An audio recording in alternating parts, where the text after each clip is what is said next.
भाई तुम हो कौन और तुमने ये सब कैसे किया? क्या तुम कोई डॉक्टर हो? तभी गौतम ने कहा, अरे नहीं भाई, मैं कोई डॉक्टर नहीं हूँ, बस मुझे तकनीक पता है और आखिरकार ये एक बच्चे की जिंदगी का सवाल था, तो मुझे तो उसे बचाना ही था ना। ऐसा कहकर गौतम मुस्कुराया और उसने बच्चे के सिर पर हाथ रखा और वहां से निकल ही रहा था कि तभी उसकी नजर अपने सामने खड़ी एक खूबसूरत लड़की पर पड़ी और गौतम को इस तरह घूरते हुए उस लड़की ने अपने साथ खड़े एक बूढ़े आदमी के कान में कुछ खुसफुसाया, जिसके बाद वो बूढ़ा आदमी भी गौतम को हैरानी भरी नजरों से देखने लगा। गौतम को यह सब अजीब तो लगा, लेकिन तभी उसके फोन पर घंटी बजी। उसने बोला, जी डैडी जी बोलिए। तभी सामने से अनिल की आवाज आई और वो बोला, अरे गौतम, ये तुम्हारी सास ने फिर से घर में हंगामा शुरू कर दिया है। तुम लोग कहाँ हो? जल्दी से जल्दी घर पहुंचो, मैं अकेले इसे बिल्कुल नहीं संभाल सकता। तभी पीछे से गीता के चिल्लाने की आवाज आने लगी, अरे तुम क्या संभालोगे मेरे को? मैं तुम लोगों को बताऊंगी। बैकग्राउंड में गीता की आवाज आ ही रही थी कि अनिल बोला, देखा गौतम किस तरीके से चिल्ला रही है? मुझे लगता है कि इसका दिमागी संतुलन बिगड़ गया है। तुम लोग जल्दी से जल्दी घर आ जाओ, क्योंकि अकेला इसको संभालना मेरे बस की बात नहीं है। इससे पहले कि कोई अनहोनी हो, फौरन अवनी को लेकर घर आओ। गौतम हड़बड़ी में अवनी के पास पहुंचा और उसने अवनी को गाड़ी में बिठाया और उसे पानी दिया। उसके बाद गौतम ने बोला, कैसी रही तुम्हारी मीटिंग? बात पक्की हो गई ना? गौतम अवनी को बिना वजह परेशान नहीं करना चाहता था, इसलिए उसने नदी के पास मिले हुए बच्चे के बारे में कुछ नहीं बताया। अवनी बहुत ही एक्साइटेड थी और उसका चेहरा देखकर गौतम समझ गया था कि बात पक्की हो चुकी है और अब सब कुछ अच्छा रहेगा।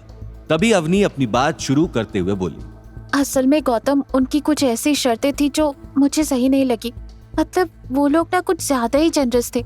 वो बहुत ज्यादा पैसा देना चाह रहे थे और मुझे फिलहाल इतने सारे पैसों की तो जरूरत ही नहीं थी, तो मैंने इन्वेस्टमेंट के लिए मना कर दिया। मैंने कहा कि अभी मैं छोटा सा स्टूडियो ही खोलना चाहूंगी। चलो कोई बात नहीं, देखा जाएगा जो होगा, मिलकर कुछ ना कुछ कर लेंगे। गौतम को अवनी पर बहुत नाज हुआ और उसने बोला, अवनी, मुझे नहीं पता था कि तुम अपने उसूलों की इतनी पक्की हो। तुम तो काफी समझदार हो। अवनी ने हंसते हुए कहा, बस करो, फिर ही तारीफें ही करते रहोगे या घर भी चलना है? गौतम घर का नाम सुनते ही परेशान हो गया और अवनी ने उसके चेहरे के एक्सप्रेशंस नोट किए और उसने कहा, क्या हुआ? घर की बात सुनते ही तुम्हारे चेहरे पर 12 क्यों बज गए? सब ठीक है ना? मॉम ठीक है? कोई प्रॉब्लम तो नहीं है? गौतम अपनी बात शुरू करने ही वाला था कि तभी उसके फोन पर एक और कॉल आया। गौतम फोन पर नाम देखकर चौंक गया और बोला, रघुवीर जी, ये क्यों मुझे कॉल कर रहे हैं? अवनी ने कहा, अरे उठाओ ना, तभी तो पता चलेगा क्या बात है। Come on.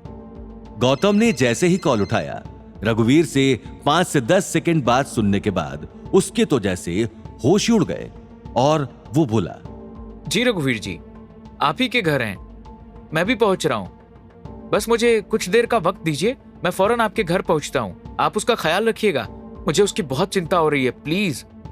ऐसा बोलकर गौतम ने हड़बड़ी में फोन काटा। अवनी भी गौतम की बात सुनकर घबरा गई और उसने पूछा, क्या हो गया? कोई दिक्कत वाली बात तो नहीं है ना? कोई प्रॉब्लम हुई है क्या? तभी गौतम ने बिना सोचे बोला, वो शांतनु, असल में शांतनु की तबीयत कल रात को बहुत बिगड़ गई और रघुवीर जी कह रहे हैं शायद ये उसका आखिरी समय चल रहा है। मुझे जाना होगा। अगर मैं उससे आखिरी वक्त में ना मिल पाया तो मुझे जिंदगी भर इस बात का मलाल रहेगा।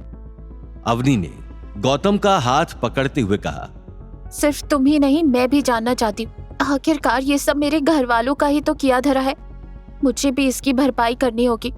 चलो मैं तुम्हारे साथ चलती हूँ। गौतम ने कहा, हाँ ठीक है, चलो। ऐसा कहकर गौतम गाड़ी चलाने ही वाला था कि तभी उसे अनिल का कॉल याद आया और बोला, ओफो अवनी, मैं तुम्हें एक बात बताना तो भूल ही गया। अभी मुझे कुछ ही देर पहले डैडी जी का कॉल आया था और मैं रघुवीर जी वाली बात से पहले वही तो बताने वाला था।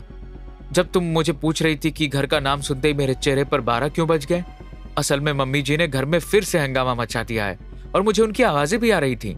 वो बहुत जोर से चिल्ला रही थी। डैडी जी ने बोला है कि वो अकेले मम्मी जी को नहीं संभाल पा रहे हैं, उन्हें हमारी जरूरत है। उन्होंने मुझे फौरन घर पर पहुंचने के लिए कहा है, लेकिन मुझे तो शांतनु के पास जाना होगा। अभी बेहतर यही होगा कि मैं तुम्हें घर छोड़ दूं और तुम मम्मी जी को हैंडल करो, क्योंकि इस वक्त वो तुम्ही से हैंडल हो पाएंगी। मुझे तो वैसे भी घास नहीं डालती।